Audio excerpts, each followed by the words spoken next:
दिन बादशाह अकबर ने ऐलान किया कि जो भी मेरे सवालों का सही जवाब देगा उसे भारी इनाम दिया जाएगा। सवाल कुछ इस प्रकार से थे। ऐसा क्या है जो आज भी है और कल भी रहेगा? ऐसा क्या है जो आज भी नहीं है और कल भी नहीं होगा? ऐसा क्या है जो आज तो है लेकिन कल नहीं होगा? इन तीनों सवालों के उदाहरण भी देने थे। किसी को भी चतुराई भरे इन तीनों सवालों का जवाब नहीं सूझ रहा था। तभी बीरबल बोला, हुजूर, आपके सवालों का जवाब मैं दे सकता हूँ, लेकिन इसके लिए आपको मेरे साथ शहर का दौरा करना होगा। तभी आपके सवाल सही ढंग से हल हो पाएंगे। अकबर और बीरबल ने वेश बदला और सूफियों का बाना पहनकर निकल पड़े। कुछ ही देर बाद वे बाजार में खड़े थे। फिर दोनों एक दुकान में घुस गए। बीरबल ने दुकानदार से कहा, हमें बच्चों की पढ़ाई के लिए मदरसा बनाना है, तुम हमें इसके लिए 1000 रुपए दे दो। जब दुकानदार ने अपने मुनीम से कहा कि इन्हें 1000 रुपए दे दो तो बीरबल बोला, जब मैं तुमसे रुपए ले रहा हूँगा तो तुम्हारे सिर पर जूता मारूंगा। हर 1 रुपए के पीछे 1 जूता पड़ेगा। बोलो, तैयार हो? यह सुनते ही दुकानदार के नौकर का पारा चढ़ गया और वह बीरबल से 2-2 हाथ करने आगे बढ़ाया। लेकिन दुकानदार ने नौकर को शांत करते हुए कहा, मैं तैयार हूँ, लेकिन मेरी एक शर्त है। मुझे विश्वास दिलाना होगा कि मेरा पैसा इसी नेक काम पर खर्च होगा।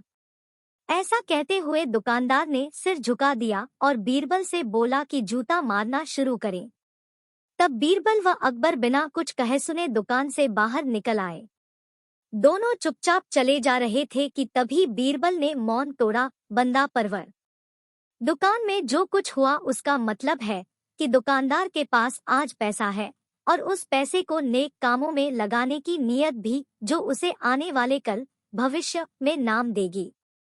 इसका एक मतलब यह भी है कि अपने नेक कामों से वह जन्नत में अपनी जगह पक्की कर लेगा। आप इसे यूं भी कह सकते हैं कि जो कुछ उसके पास आज है, कल भी उसके साथ होगा। यह आपके पहले सवाल का जवाब है। फिर वे चलते हुए एक भिखारी के पास पहुंचे। उन्होंने देखा कि एक आदमी उसे कुछ खाने को दे रहा है और वह खाने का सामान उस भिखारी की जरूरत से कहीं ज्यादा है। तब बीरबल उस भिखारी से बोला, हम भूखे हैं, कुछ हमें भी दे दो खाने को। यह सुनकर भिखारी बरस पड़ा, भागो यहाँ से, जाने कहाँ से आ जाते हैं मांगने। तब बीरबल बादशाह से बोला, यह रहा हुजूर आपके दूसरे सवाल का जवाब।